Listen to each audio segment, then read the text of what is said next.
সালামাতুল আনসারী জমিনের মধ্যে সিজদায় পড়ে গিয়ে ঝরঝর করে কাঁদতে লাগলেন। ও রব্বুল আলামিন, আল্লাহ বিশ্বনবী মুহাম্মদুর রাসূলুল্লাহ রাহমাতুল লিল আলামিন নবী দয়ার নবী হাবিবুল্লাহ আমাকে ফিরিয়ে দিয়েছে, সাহাবা হুজুরেরা ফিরিয়ে দিয়েছে। আল্লাহ পাক কার কাছে যাব? কে আমাকে বাঁচার রাস্তা দেবে? যে মানুষটা সকলকে বাঁচার রাস্তা দেখায় সেই মুহাম্মদুর রাসূলুল্লাহ আমাকে ফিরিয়ে দিয়েছে। আল্লাহ আপনি ছাড়া আর দ্বিতীয় কেউ ক্ষমা করনে ওয়ালা নাই। কেঁদে কেঁদে কেঁদে কেঁদে কেঁদে কেঁদে এইভাবে বলতে লাগলেন, আল্লাহ আমি সালাবা গুনাহগার আর আপনি বলেন গফফার।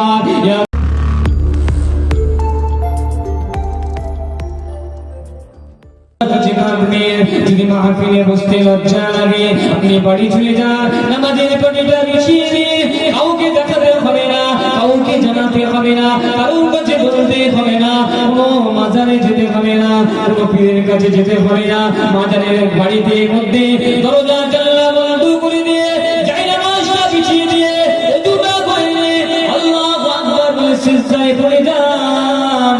আল্লাহর কাছে কান্না করুন, আমার আল্লাহর কাছে দরখাস্ত করুন, আল্লাহ পাক অমুক দিনে অমুক সময় অমুক তারিখে অমুক মুহূর্তে গুনাহটা করেছি, আল্লাহ পাক কেউ দেখতে পায় না, বাড়ির মানুষেরা কেউ জানে না, বাড়ির স্ত্রীরা কেউ জানে না, মা বাবারা জানে না, ভাই বোনেরা জানে না, ইমাম সাহেব জানে না, মুরব্বিরা জানে না, কেউ জানে না। আল্লাহ কেবল একমাত্র আপনি জানেন, যার সাথে হয়েছে সে জানে। আল্লাহ আল্লাহ আপনার কাছে দরখাস্ত করি, ও রব্বুল আলামিন, আল্লাহ আপনি ক্ষমা করেন। ইন্নাল্লাহা গফুরুর রহিম। এই আয়াতটা পাঠ করুন, চোখের পানি ছেড়ে দিয়ে কাঁদুন, আল্লাহর কাছে কাঁদুন, কাঁদো কাঁদো কাঁদো, সালামাতুল আনসারী মতো কাঁদো, চোখের পানিটা ঘুরিয়ে ফেলে দাও। আমার আল্লাহর দয়া হাবিব হবে, আমার আল্লাহ মায়া হাবিব হবে, আমার আল্লাহ পাক দয়া করে দয়া করে আপনার জিন্দেগির গুনাহকে মাফ করে দেবে।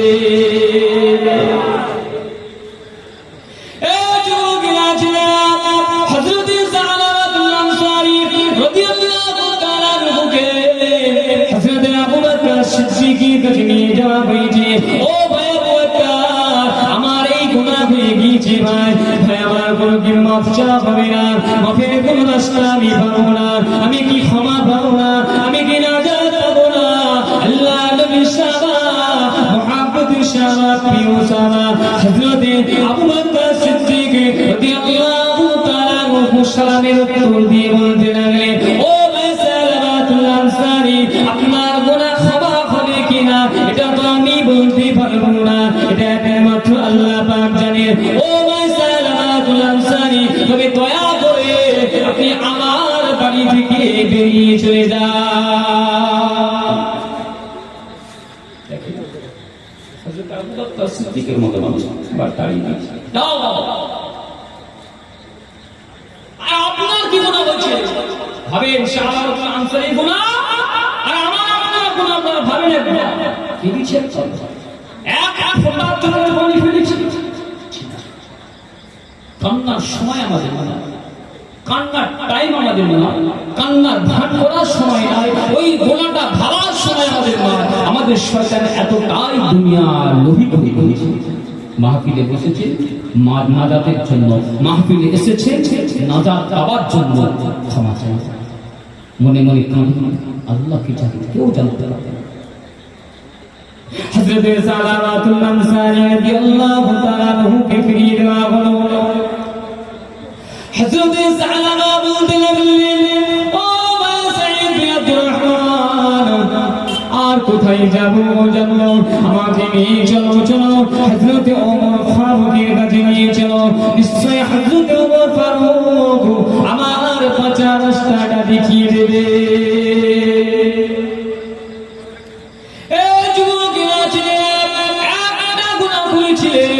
এত কষ্ট করছে, এই দরবার এই দরবার, এই দরজা এই দরজা ঘুরতে লেগেছে। হযরতে ওমরের কাছে নিয়ে যাওয়া হলো, ও হযরতে ওমর, আমি গুনাহ করে ফেলেছি, আমার দ্বারা গুনাহ হয়ে গিয়েছে, আমার আল্লাহকে আমাকে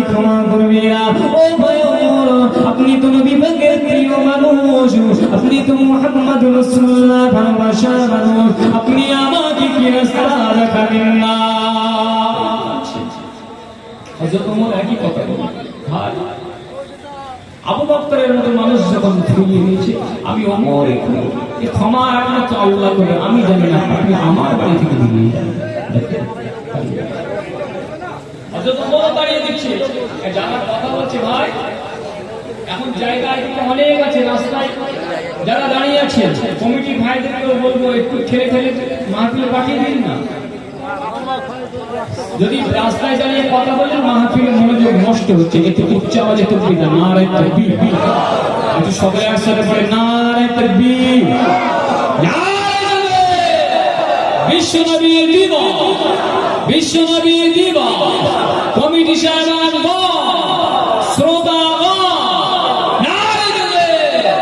আমার দিনদার ইমানদার ভাইরা আমার, যে কথা বলছিলাম, সাআলাবাতুল আনসারী রাদিয়াল্লাহু তাআলা আনহুকে ওমরের কাছে নিয়ে যাওয়া হয়, তিনিও ফিরিয়ে দিলেন। আর কান্নার কেন? আবু বকর ফিরিয়ে দিয়েছেন, ওমরও ফিরিয়ে দিয়েছে। শেষ আবদার করছে, ভাই আমাকে একটা বার হযরত আলীর কাছে নিয়ে যাও, হযরত আলীর কাছে নিয়ে যাও, নিশ্চয়ই হযরত আলী তোমার রাস্তা মতো হযরত আলীর কাছে গেলেন। হযরত আলী বললেন, ভাই আপনার গুনাহ রাস্তার মালিক একমাত্র আল্লাহ, আমি জানি না, আপনি আমার বাড়ি থেকে চলে যান। কাছে যাবে একবার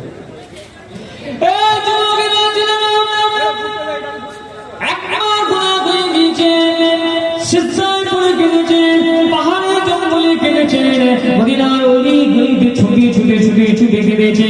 হযরত আবু বকরের কাছে বাচ্চা জন্ম এসেছে, তিনিও দাঁড়িয়ে দিলেন। হযরত ওমরের কাছে গেলেন, তিনিও দাঁড়িয়ে দিলেন। হযরত আলীর কাছে আসলেন, বড় আসানে হযরত আলী রাদিয়াল্লাহু তাআলা বললেন, ও ভাইয়া সাআলাবা, আপনি আমার বাড়ি থেকে চলে যান, আমি আলীর বিষয়ে কিছুই বলতে পারবো না। ও যুবকেরা, আমার তরুণ যুবকেরা, একটু মনোযোগ দিয়ে শোনার চেষ্টা করুন বাবাজিরা। হযরত সালামাতুল আনসারী বলতে লাগলেন, ও ভাই সাহেব আব্দুর রহমান, আমার দড়িটা খুলে দিন, আমাকে ছেড়ে দিন, আমি আর মদিনাতে থাকবো না। হযরত আবু সাঈদ বিন আব্দুর রহমান ভাই দড়িটা খুলে দিলেন, হাতে বাঁধা দড়িটা খুলে দিলেন, গলায় বাঁধা দড়িটা খুলে দিলেন।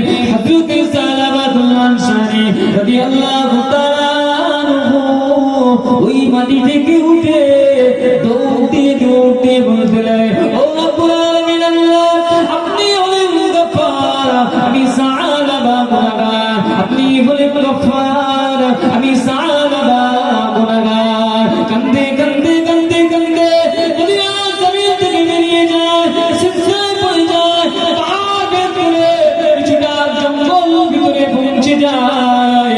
একটা প্রশস্ত পাথর থেকে ওই পাথরের উপরে সিজদায় লুটিয়ে পড়ে, ও রব্বুল আলামিন আল্লাহ, আমি কিভাবে মুখটা দেখাবো, কিভাবে আমি নাজাত পাবো? আল্লাহ পাক আবু বকরের মতো আমাকে ফিরিয়ে দিলে, ওমরের মতো মানুষ আমাকে ফিরিয়ে দিলে, আলীর মতো মানুষ আমাকে ফিরিয়ে দিলে, আর কার কাছে চাইবো?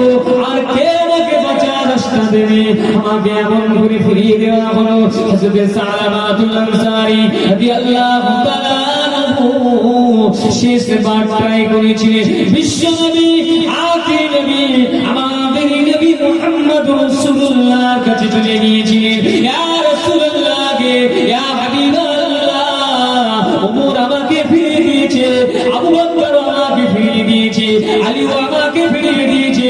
ইয়া রাসূলুল্লাহ, ইয়া হাবিবাল্লাহ, আপনি যদি ফিরিয়ে দেন, আমি সাআলাবা জাহান্নামী হয়ে যাব। লজ্জা শরমের মাথাকে আমার নবী করেছে। আমার নবী রাহমাতুল লিল আলামিন, দো জাহানের নবী, হাবিবে আকরাম, মাথাটা তুলে বললেন, সাআলাবা, তুমি যা গুনাহ করেছো, এই গুনাহর কথা আমি রাসূলুল্লাহ তোমার জন্য ইস্তেগফার করতে পারবো না, চলে যাও। আমি রাসূল যাব না, কেন তুমি আমানতের খেয়ানত করেছো, তোমার ভাই তোমার কাছে আমানত রেখে দিয়েছি, তুমি আমানতের গুনাহ কিয়ামত করেছো, আল্লাহ ছাড়া এই গুনাহ মাফ করতে পারবে না, আমি জানি না, চলে যাও। তো হুজুর তাইয়িদি তখন বলেছিলেন আমার দড়ি খুলে দেন, আমি চলে যাই। শেষবার হুজুর থেকে বিদায় নিয়ে চলে গেছে পাহাড়ে। আবু বকর ফিরেছেন, ওমর ফিরেছেন, আলী ফিরেছেন, আমার নবীও যখন ফিরে দিয়েছেন কলিজা ছাপ ছাপ ছাপ। কার কাছে যাবে? আর কি আছে মাফি চাওয়ার? কেউ আছে? আমরা তো কিছু মনেই করি না, যা হয়ে গেছে হয়ে গেছে। নারকেল পড়েছে, সকালবেলা নারকেলটা কুড়িয়ে দিয়ে বাড়িতে দিয়ে একটু কড়া করে ভাজা ভাজা। কার গাছে নারকেল পেলাম ভাই একটু ভাবো। এখন তো নারকেলের ব্যাপার নয়, এখন তো সব মডার্ন যুগ। বন্ধু বলছে চল পাকুড়া খাবো, পাকুড়া। যুবকদের কথা বলছে, বন্ধু বললো পাকুড়া ভাজা খাবো, পাকুড়া কোথায় খাবি, চলো তেলের মোড়ে চলো। বন্ধু বলছে খাওয়া তো হ্যাঁ খাওয়া। একবার জিজ্ঞাসা করলাম ভাই হালাল করা হয়েছে? তাই না, সময় খেয়ে কেন? এখানে আমাদের ইমানের কমজোরি চলছে।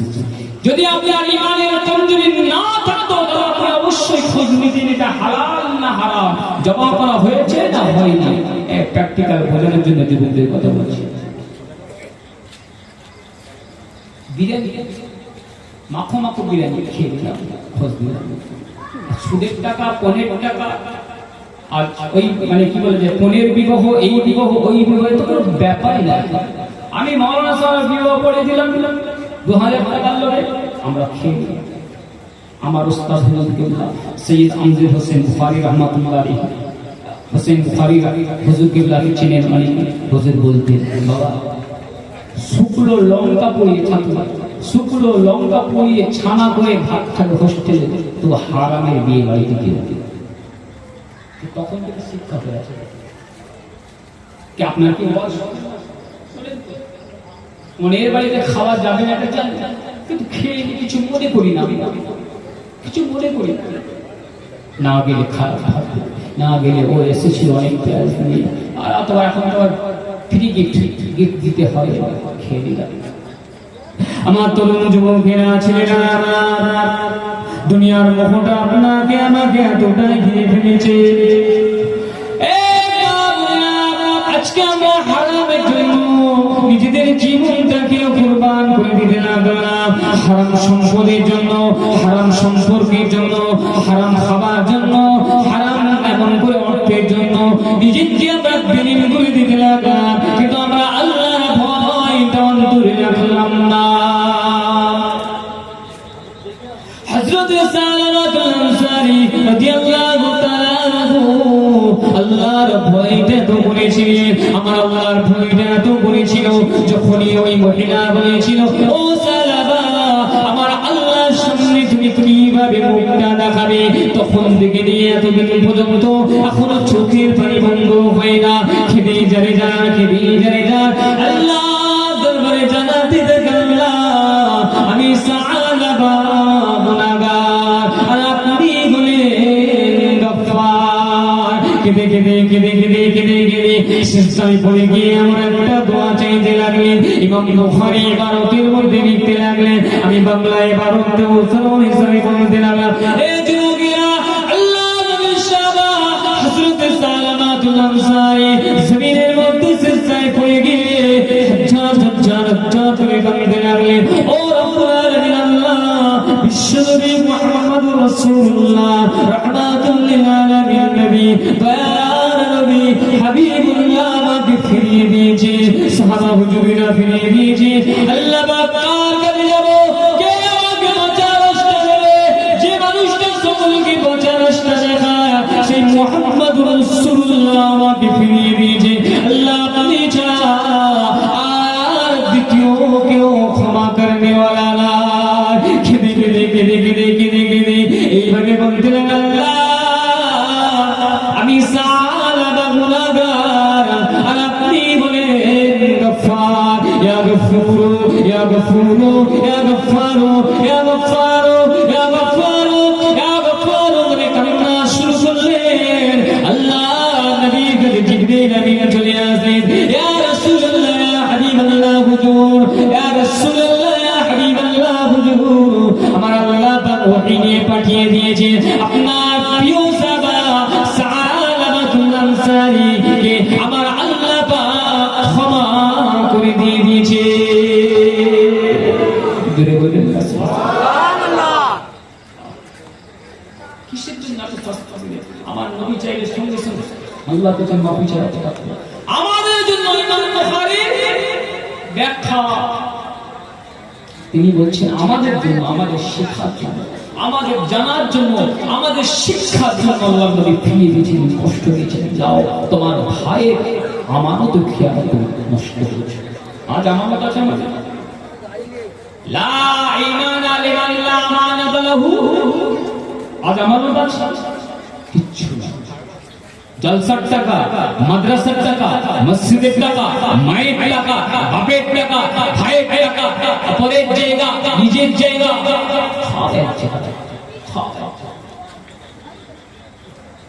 খবর আছে। আমানত জিনিসটা বড়। এই আমানত কি বলেন না বলেন, একটু বলে উঠি। আমার ছাত্রদের যেভাবে বলে সেইভাবে আল্লাহ নবী বলেছে লা ঈমানা লিমান লা আমানাতা লাহু। তার মধ্যে ঈমান নাই, যার মধ্যে আমানত নাই। মা হল আমানা। আমানতটা কি? আমানতটা হলো বোঝানোর জন্য আমি বললাম আপনাদের কাছে মোবাইলটা আমি রেখে দিলাম, ভাই আমি আসছি একটু ওখান থেকে ঘুরে মোবাইলটা একটু দেখতে, বুঝতে পারছেন? আমি যখনই চলে গেলাম আপনারা বললেন হুজুরটা কোনো নাই, তো দেখি না হুজুরের বউয়ের মানে স্ত্রীর ছবিটা দেখি না, হুজুরের মেয়ের ছবিটা দেখি না, আর কি কি মোবাইলে আছে হুজুর একটু দেখি না, হুজুর তো বুঝতে পারবে না। বুঝতে পারছি না? এই যে আমার বিনা অনুমতিতে আপনারা আমার মোবাইলটা ঘাঁটলেন, এটাই হলো আমানতের খেয়ানত করা, আমানত নষ্ট করা। আমি আপনাদের জিম্মায় দিয়ে গেলাম, আমার অনুমতি নেন না, আপনারা আমার জিনিসটা ঘাঁটতে লাগলেন, এটাই হলো আমানতের খেয়ানত করা। বোঝানোর জন্য বিস্তারিতভাবে বলতে লাগলাম, বলার জন্য বলবো যে আমানতটা আপনার কাছে গচ্ছিত রাখা হবে, তার হুকুম না নেওয়া পর্যন্ত 4 আনা পয়সা খরচ করতে পারবে না। এখন তো আমরা এবেলেবেল। কেউ বললো ভাই আমার কাছে থাকলে খরচ হবে, তোমার কাছে রেখে দিলাম। মা বেটা মা, ভাই বোন, স্ত্রী স্বামী, স্বামী স্ত্রী, স্বামী বাইরে চলে যাচ্ছে, স্ত্রীকে বলে গেল সমস্ত সম্পদ তোমার, ইজ্জত সমস্ত কিছু আমার তোমার কাছে দিয়ে দিলাম, ছেলে যা আছে সব তোমার কাছে দিয়ে দিলাম। যদি স্বামী বাইরে চলে যাওয়ার পর স্ত্রী যদি অন্যায় কাজ করে, স্বামীর অগোচরে, কেন স্ত্রী নষ্ট করছে, এই আমানত। বুঝতে তো আমি বিস্তারিত বলছি না, এটা ক্লাস না।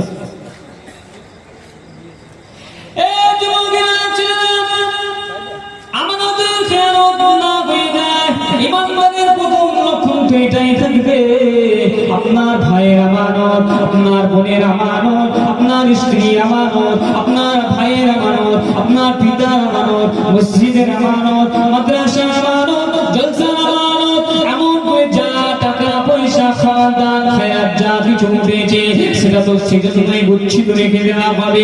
ও যুবক, তার বিনা অনুমতি থেকে 1 টাকা খরচ করো না, তার বিনা অনুমতিতে ব্যবহার করো না, তার বিনা অনুমতির কাজে লাগাও না। মনে করো না এলে দিয়ে দেবো, এটা ভাববেন না, ওই দিয়ে দিলেও হবে না, কেননা তার অনুমতি আপনাকে নিতে হবে। হযরত আব্বাস সালামাতুল আনসারী রাদিয়াল্লাহু তাআলা আনহুর কাছে হযরত সাঈদ বিন আব্দুর রহমান ওনার স্ত্রীকে আমানত রেখে গিয়েছিলেন। ভাই স্ত্রী বাড়ি সম্পদগুলো আপনার দায়িত্বে রেখে দিলাম, আপনি দেখে শুনে রাখবেন, খোঁজ খবরটা নেবেন। আমি চললাম যুদ্ধের ময়দানে, সে আমানতের হকটা নষ্ট করেছিলেন। হযরত সালামাতুল আনসারী ওনার স্ত্রীর হাতটা ধরেছিলেন। ও যুবকেরা, আল্লাহ নবী সেজন্যই ফিরিয়ে দিয়েছিলেন, না না না, আমি মুহাম্মাদুর রাসূলুল্লাহ এই আমানতের খেয়ানত সহ্য করব না। সেজন্য এই এতদিন যারা প্রথম দিন শুনছে তারা আল্লাহ নবীর কাছে খবর আসলে জিব্রাইল নিয়ে আসে, আল্লাহ ক্ষমা করে দিয়েছে সালামাতুল আনসারীকে। জোরে বলুন সুবহানাল্লাহ, এটা জোরে বলুন সুবহানাল্লাহ। আল্লাহ নবী বলেন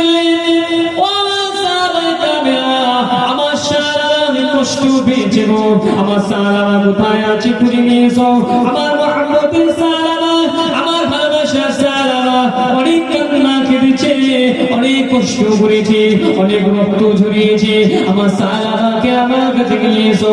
হযরত আবু বকর উঠে দাঁড়িয়ে বললেন, ইয়া রাসূলুল্লাহ কে, ইয়া হাবিবাল্লাহ, আমি নিজে খুঁজতে যাব। আমি সালামাকে আমার বাড়ি থেকে তাড়িয়ে দিয়েছিলাম। হযরত ওমর দাঁড়িয়ে বললেন, ইয়া রাসূলুল্লাহ, ইয়া হাবিবাল্লাহ, আমিও খুঁজতে চললাম, আমিও সালামাকে তাড়িয়ে দিয়েছিলাম। হযরত আলী সহ এমন করে 9 জন সাহাবা দাঁড়িয়ে বললেন, কেউ ঘোড়ার পিঠে চড়ে, কেউ উটের পিঠে চড়ে, কেউ দৌড়ে দৌড়িয়ে, কেউ পায়ে হেঁটে মদিনার অলিগলি, মদিনার রাস্তা, মদিনার জঙ্গল, এমন করে পাহাড় পর্বত খুঁজতে শুরু করলেন। বিস্তারিত বলতে যাব না। হযরত আবু বকর, হযরত ওমর দুইজনে একদিকে খুঁজতে এসেছে। কি মন গিয়েছে, জঙ্গলের ভিতরের দিকে প্রবেশ করতে লেগেছে। হযরত ওমর বলতে লাগলেন, ও আবু বকর, এই গভীর রাতের বেলা আমরা জঙ্গলের মধ্যে প্রবেশ করে গেলাম। সেই আসরের পর থেকে নিয়ে এতক্ষণ পর্যন্ত আমরা জঙ্গলের মধ্যে খুঁজে খুঁজে পেয়ে খুঁজতে লাগলাম। ও জায়গায় তো সালাবা কণ্ঠ পেলাম না, কোনো জায়গায় সালাবার আকর্ষণ পেলাম না, কোনো নিদর্শন পেলাম না, কোনো চিহ্ন খুঁজে পেলাম না। এই নিয়ে কতক্ষণ খুঁজতে থাকবো ভাই। হযরত আবু বকর বললেন, ভাই আরেকটা কি চলুন ভাই। এইভাবে চলতে চলতে চলতে চলতে হঠাৎ দেখলেন ভিতর থেকে, জঙ্গলের ভিতর থেকে একটা আওয়াজ ভেসে আসে, ও আল্লাহ, আমি সালাবা গুনাহগার আর আপনি হলেন গফফার। হযরত আবু বকর বলতে লাগলেন, ও ভাই ওমর, আর খুঁজতে হবে না, ওই আওয়াজ বরাবর চলো, নিশ্চয়ই ওটা আমাদের ভাই সালাবার কণ্ঠস্বর। এত রাত্রে জঙ্গলের মধ্যে কোনো মানুষ নাই, নিশ্চয়ই সালাবা কান্না করছে, সেই আওয়াজটা আমরা পেতে লেগেছি।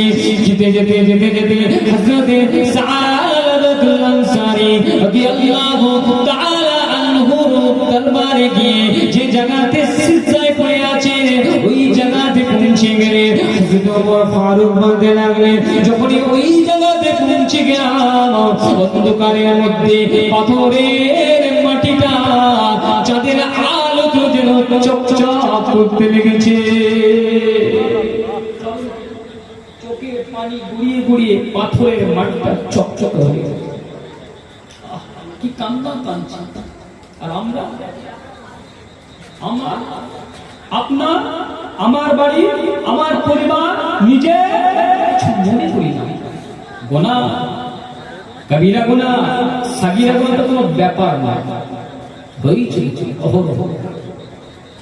এই যুবক ফিরে এসো, আপনি আপনার প্রভুর দিকে ফিরে আসুন, আপনি আপনার রবের দিকে ফিরে আসুন, আপনার মাবুদের দিকে ফিরে আসুন। গুনাহ হয়ে গিয়েছে, কবিরা গুনাহ হয়ে গিয়েছে, আপনি বাড়ি ফিরে চলে আসুন। আল্লাহ দরবারে মাফি চান, সাহাবাতুল আনসারীর মতো কান্না করুন। আল্লাহ নবী সাহাবাকে ডাকা হলো, ও সাহাবা উঠে পড়ো, উঠে পড়ো, উঠে পড়ো, সুসংবাদ গ্রহণ করে নাও, সুসংবাদ গ্রহণ করে নাও। আল্লাহর নবী আপনাকে ক্ষমা করে দিয়েছে, আল্লাহ পাক আপনাকে মাফ করে দিয়েছে। আল্লাহ নবীর কাছে উঠে এসে গিয়েছে, ভাই মদত আল্লাহর নবী আপনাকে দেখতে চাইছে, চলো চলো মদিনাতে ফিরে চলো, মদিনাতে ফিরে চলো। রাত সেখান থেকে বেরিয়ে পড়লে, জঙ্গলের ভিতর থেকে বেরিয়ে পড়লে, মদিনার জমিনের মধ্যে আসতে লাগলেন। ও যুবকেরা, ছেলেরা, ইমাম বুখারী বলতে লাগলেন, যখন আপনারা মসজিদে নববীতে এসে পৌঁছে গেলেন, তখন দেখতে পেলেন হযরত বিলাল রাদিয়াল্লাহু তাআলা আনহু ইকামত দিতে লেগেছেন ফজরের নামাজে। আল্লাহ নবী নামাজ পড়াবেন, ফজরের নামাজে ইকামত। তাড়াতাড়ি ওযু করলেন 3 জন সাহাবা, হযরত সালাবা, হযরত আবু বকর, হযরত ওমর ফারুক ওযু করলেন। আল্লাহ নবী নামাজ পড়া আরম্ভ করেছে। হযরত আবু বকরের আগে একটু ওযু করা হয়ে গিয়েছে, উনি তাড়াতাড়ি একটু কাতার ফাঁকা ছিল, একটু আগের দিকে চলে গেছে। হযরত ওমর ফারুক ও সাহাবাতুল আনসার একেবারে শেষ কাতারে এসে দাঁড়িয়ে আছে। বুঝতে পারছেন? জি বাবাজি, বুঝতে পারছেন? কি গো বাবাজি, একটু কথা বলছি, বুঝতে অসুবিধা হচ্ছে হাদিসটা? সকলে বুঝতে পারছেন? কারা কারা বুঝতে পারছেন একটু হাত তুলে তাকবীর তো নারে তাকবীর। বাদ বাকি এদিকে বুঝতে পারেন না, একটু আওয়াজ দিয়ে বলেন নারে তাকবীর। আমাকে খুশি করার জন্য নয়, আমার আল্লাহ খুশি করার জন্য একটু আওয়াজ দেন নারে তাকবীর। হিজবুল্লাহ জোরে বলুন জিন্দাবাদ। হিজবুল্লাহ নারে তাকবীর। আমার দিনদার ইমানদার ভাইয়েরা বাবাজি, হযরতে সাহাবা রাদিয়াল্লাহু তাআলা আনহু মদিনা মসজিদে একেবারে শেষ আল্লাহর নবী নামাজ আদায় করেছেন, কিরাত আদায় করেছেন। আমার নবী পাক কিরাত পড়তে লেগেছেন, বিসমিল্লাহির রহমানির রহিম। আল-হাকুমুত তাকাসুর হাত্তা যুরতুমুল মাকাবির। এই মাকাবির শব্দটা, হাত্তা যুরতুমুল মাকাবির শব্দটা অর্থটা হযরত সাহাবাতুল আনসারী রাদিয়াল্লাহু তাআলা নহুর মুরিদে এত ব্যথা লেগেছিল, এত ভাবনা ভেবে নিয়েছিল, এত চিন্তা করে নিয়েছিল, খবরের কথা ভেবে নিয়ে, খবরের কথা ভেবে নিয়ে এত কান্না কেঁদেছিলেন। একবার বলে চিৎকার করলেন, একবার বলে চিৎকার করলেন, আল্লাহ নবী রুকু করলেন, আল্লাহ নবী সিজদা করলেন। আমার নবী পাক দ্বিতীয় রাকাতে উঠে দাঁড়িয়ে বললেন, কিয়াম করা হয়ে গেল, রুকু করা হয়ে গেল, সিজদা করা হয়ে গেল। ও যুবকেরা ছেলেরা, আমার নবী পাক সাল্লাল্লাহু আলাইহি ওয়াসাল্লাম সালাম ফিরে নিয়ে বলতে লাগে, ও বাবা কিসের আওয়াজ হলো বাবা? দেখো বাবা, দেখো দেখো কিসের আওয়াজ হলো? হযরত সালমান ফারসির নাম ধরে বলতে লাগে, ও হযরত সালমান ফারসি দেখো তো বাবা কিসের আওয়াজ হলো? খোঁজ নিয়ে হযরত ওমর ফারুকের থেকে বলা হতে লাগলো, ইয়া রাসূলুল্লাহ, ইয়া হাবিবাল্লাহ, আপনার প্রিয় সাহাবা সাহাবাতুল আনসারী আপনার কিরাত শুনে মাটিতে পড়ে আছে। আমার নবী পাক পাস কাটতে ইমামতির জায়গা থেকে সকলকে সাইড করে দিয়ে আগে লাশ লাইনে এসে পৌঁছে গেলেন। নাম ধরে বলতে লাগলেন, হযরত সালমান ফারসি দেখো দেখো দেখো দেখো, আমার শাহরাবাকে একটু পানি দাও, আমার শাহরাবার মুখে একটু পানি দাও। হযরত সালমান ফারসি রাদিয়াল্লাহু তাআলা আনহু নাকে মুখে বুকে হাত দিয়ে চেক করতে লাগলেন, ইয়া রাসূলুল্লাহ, ইয়া হাবিবাল্লাহ, আপনার শাহরাবা আমাদের ভাই আল্লাহর প্যারা হয়ে গিয়েছে। ইন্না লিল্লাহি ওয়া ইন্না ইলাইহি রাজিউন। রাসূলুল্লাহ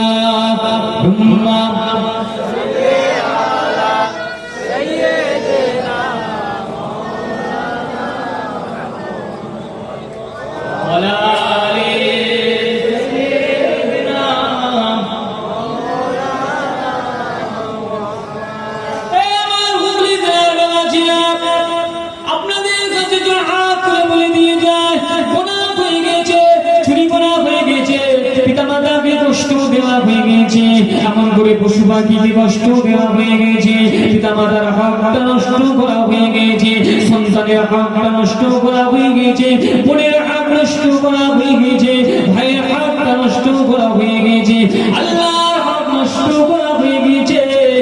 এক কথায় গুনাহে সাগীরা গুনাহে কাবীরা যা হয়ে গিয়েছে। বান্দার হক যদি নষ্ট হয়ে গিয়ে করে থাকে, বান্দার কাছে ক্ষমা চান। যদি আপনি আল্লাহর হক নষ্ট করেন, আল্লাহর কাছে ক্ষমা চান। নামাজ কাজা হয়ে গিয়েছে, রোজা করা হয়নি, মিথ্যা কথা বলা হয়ে গিয়েছে, হজ ফরজ ছিল হজ করা হয় না, যাকাত ফরজ ছিল যাকাত দেওয়া হয় না,